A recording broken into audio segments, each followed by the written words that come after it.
de la parole. Vous savez, le mal, c'est quoi? Les gens ont peur quand nous parlons sur l'Apocalypse. Parce que là, il y a des choses horribles qui vont se passer et les gens ont peur. Non. Vous savez, Israël avait peur de Dieu à cause de la loi. N'est-ce pas? Amen. Parce qu'il y avait la loi. L'homme qui pêche, c'est celle qui mourra. Amen. Et il mourrait tout de suite. On le lapidait parce qu'il a péché. Mais nous n'avons pas peur de Dieu à cause de la loi, mais nous craignons le Seigneur à cause de son amour qu'il a manifesté sur la croix. Amen. Parce que je dis, le Seigneur m'a aimé. Il y a tant de fois pourquoi je suis vivant. Qu'est-ce que j'ai fait pour que j'atteigne cet âge que j'ai? Qu'est-ce que tu y as? Amen. Qu'est-ce que tu y as? Et je me dis des fois, excusez-moi, mais il y a une vie que tu avais menée auparavant. Tu pouvais aussi être atteint par une maladie qui pouvait te ramener à la mort. Mais pourquoi Dieu t'a protégé? Je voulais te dire ce matin, tout simplement, parce que le Seigneur t'aime. Mais là, commence à exploiter cet amour de Dieu. Dans cet amour, tu vas servir le Seigneur. Dans cet amour, tu vas t'élever. Tu te diras non au diable. Non, je dois m'élever. Pourquoi je suis lourd? Pourquoi je me laisse comme ça? Non, c'est parce que le diable ne veut pas que tu serves le Seigneur. Mais tu vas te décider et tu vas t'élever. Quand tu vas t'élever, la première des choses que tu vas te décider, c'est de te repentir. Tout ce que tu fais de mal, tu diras Seigneur, pardonne-moi. Je ne sais pas quand nous allons prier, s'il y a quelqu'un qui va se repentir ce matin. Qui va te dire Seigneur, je vais changer ma vie.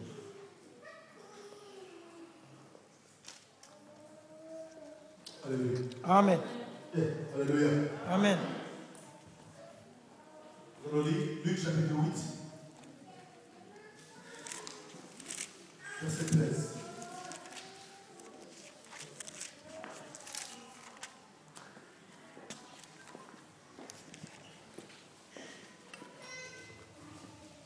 Je lis dans le livre de Luc, chapitre 8, au verset 13. Je lis au nom de Jésus-Christ. Amen. Ceux qui sont sur le roc, ce sont ceux qui, lorsqu'ils attendent la parole, la reçoivent avec joie, mais ils n'ont point les racines. Ils croient pour un temps et ils succombent au moment de la tentation. Amen. Alléluia. Écoute, la Bible parle sur le parcours de la sémence. Il y a la sémence qui tombait sur le roc, la sémence qui tombait sur les bonnes terres, il y a la sémence qui tombait sur le chemin, il y a la sémence qui tombait sur les épaules. Et la Bible dit que la sémence qui tombait sur le roc est comme une personne qui écoute la parole, telle que tu es là ce matin. Une personne, suis-moi bien, ne sois pas dissocié s'il vous plaît, tu vas prier. C'est comme une personne qui écoute la parole.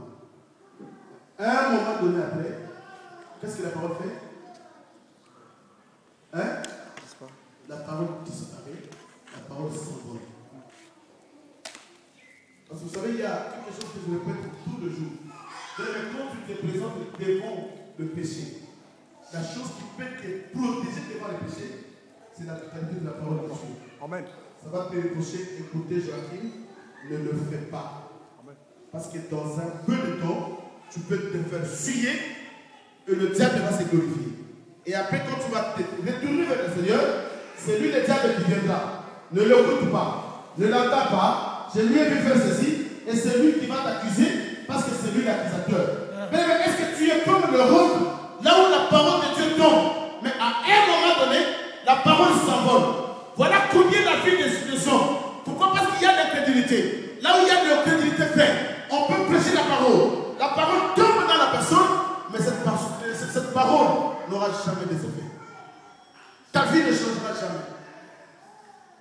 Vous savez, il y a un temps dans la vie d'une personne. Tu dois te révolter. Mais voilà, je peux utiliser le mot rébellion. Tu peux te rébeller contre le diable.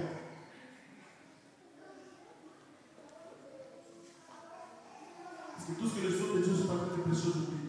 Tu vois ça comme si ce sont des histoires. Ça fait longtemps que je l'ai entendu. Il y a quelqu'un qui m'a dit, si vous avez écouté, c'est un ami que je prêchais. Il m'a dit, bon, s'il y a un autre évangile qui est sorti, un nouveau évangile, viens le prêcher. Mais c'est cet évangile-là qu'on a commencé à entendre depuis l'église catholique jusqu'à aujourd'hui. Ce n'est pas la peine parce que je connais tout. Ils m'ont tout parlé. Cette Bible-là, je l'ai déjà lu, qu'il n'y a pas quelque chose de nouveau que tu me diras dedans. La Bible dit que dans chaque écriture, le Seigneur révèle des choses nouvelles. Dans chaque écriture. Et quand nous sommes conduits par l'Esprit, Dieu nous ramène dans des choses nouvelles. Et c'est ce qui nous pousse à adorer encore le Seigneur. Voilà le premier point qui amène à l'apostasie. Il y a plusieurs versets qu'on n'a pas le temps de lire.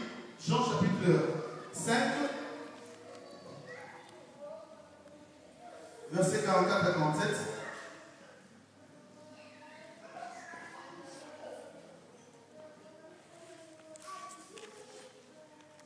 On peut lire ça rapidement. Comment pouvez-vous croire? Vous, Jean chapitre 5, versets 44 à 47.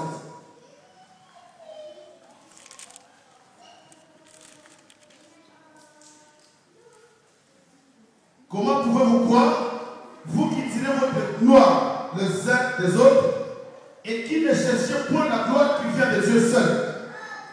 Ne pensez pas que moi, je vous accuserai devant le Père. Celui qui vous accuse, c'est Moïse, en qui vous avez mis votre espérance. Car si vous croyez Moïse, vous me croyez aussi. Parce qu'il a écrit à mon sujet. Mais si vous ne croyez pas à ces écrits, comment croyez-vous à mes paroles? Aujourd'hui, Moïse n'existait pas. Je vais remplacer le mot de Moïse par le nom de Siméon. Si vous ne croyez pas à Siméon, comment tu diras que tu crois à Dieu? Parce que ce que Moïse prêchait, ça venait de Dieu. Et Dieu dit, si vous croyez à Moïse, vous croyez à moi. Parce que c'est moi qui ai envoyé Moïse, c'est moi qui l'ai élu, et c'est moi qui ai mis ma parole dans sa bouche. Et voilà combien l'Église d'aujourd'hui fait. N'ont pas le don de croire aux autres dieux. Si tu veux que l'Église bouillonne, il faut qu'ils entendent qu'il y a un évangéliste qui vient des États-Unis. Il y a un apôtre qui vient des États-Unis. Là, la salle est pleine parce qu'ils croient que c'est les États-Unis qui détiennent la révélation de la parole. Non. Non.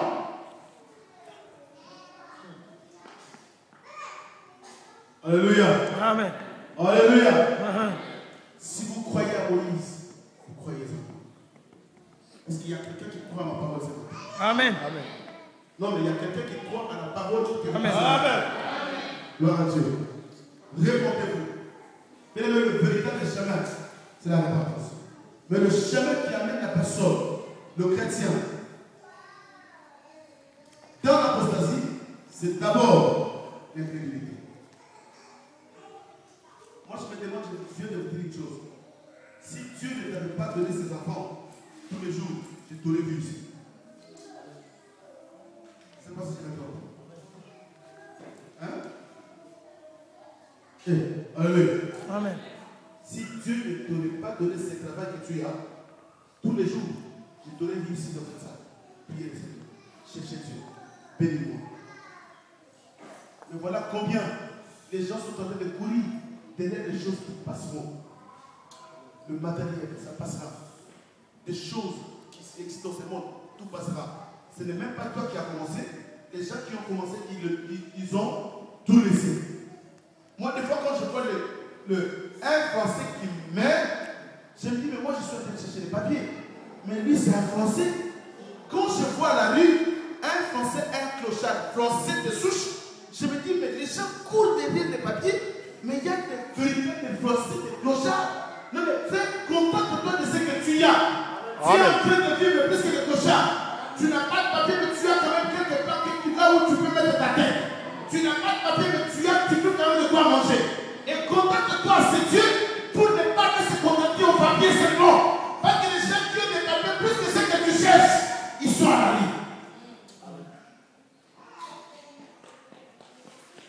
Mais le jour où l'Église va tout comprendre, faire l'incrédulité, nous n'a pas de place dans nos cœurs. Amen. C'est pourquoi la Bible dit, qui ne séparera de l'amour du Seigneur? C'est le mariage, les enfants, le papier, mon mari, ma femme, la France,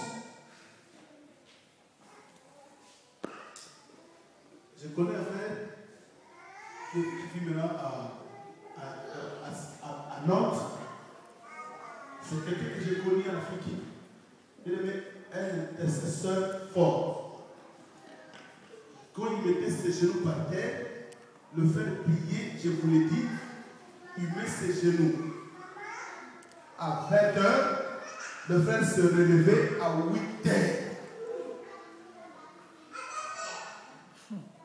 Je vous dis, c'était un frère. Oui, le don que Dieu lui a donné, c'était le don de la prière. Quand le frère priait, tu as peur et tu te poses la question de 20h. Il est à genoux de 20h à 8h.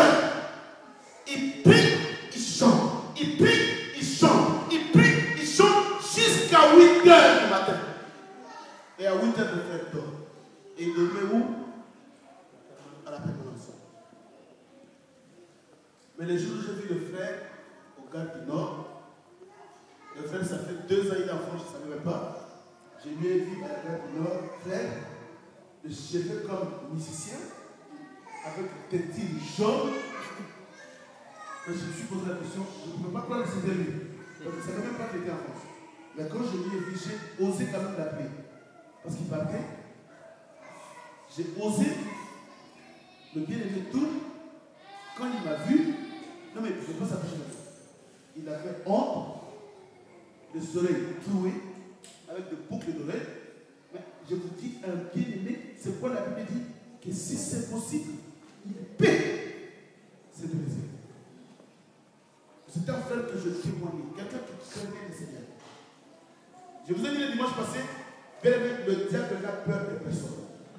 Ne crois pas que non, mais écoutez-moi, cet âge que j'ai, avec la parole que j'ai, la prière depuis tout le temps, le diable ne m'approchera jamais. Le diable n'a peur de personne. Je vous ai dit, Dieu était présent dans le ciel. Dieu présent ensemble avec les anges, mais Lucifer se présente devant Dieu pour prêcher les anges, pour que les anges lui attendent. Ce n'était pas l'absence de Dieu. Dieu était présent, mais il n'avait pas peur de Dieu. Il a prêché les anges et il a gagné les âmes. Quand Dieu lui a chassé, il était chassé avec tous ces âmes qu'il a gagnés. Ce sont ces démons-là qu'on appelle aujourd'hui des démons. Ces anges qu'on appelle aujourd'hui des démons, parce qu'ils adorent le diable. C'est pourquoi je vous dis que le diable a peur des personnes. Que nous devons nous attacher à la parole. Quand on s'attache à la parole, faire notre refuge, c'est la parole.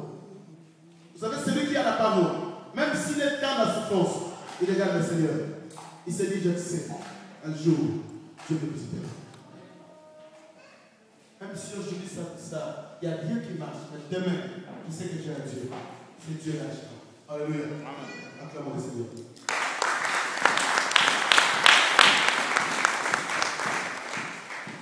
Et deuxième étape qui amène le chrétien vers l'apostasie, quand la réalité du monde commence à surpasser la personne et commence à prendre place plus que la réalité du royaume.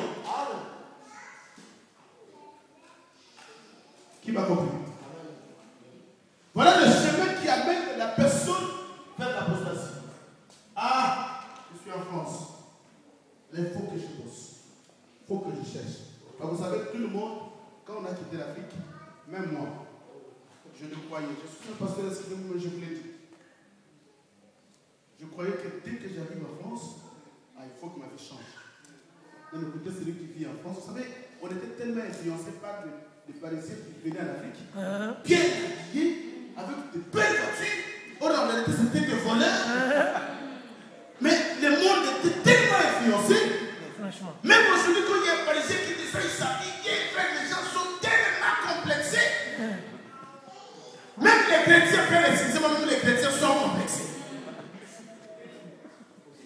Franchement.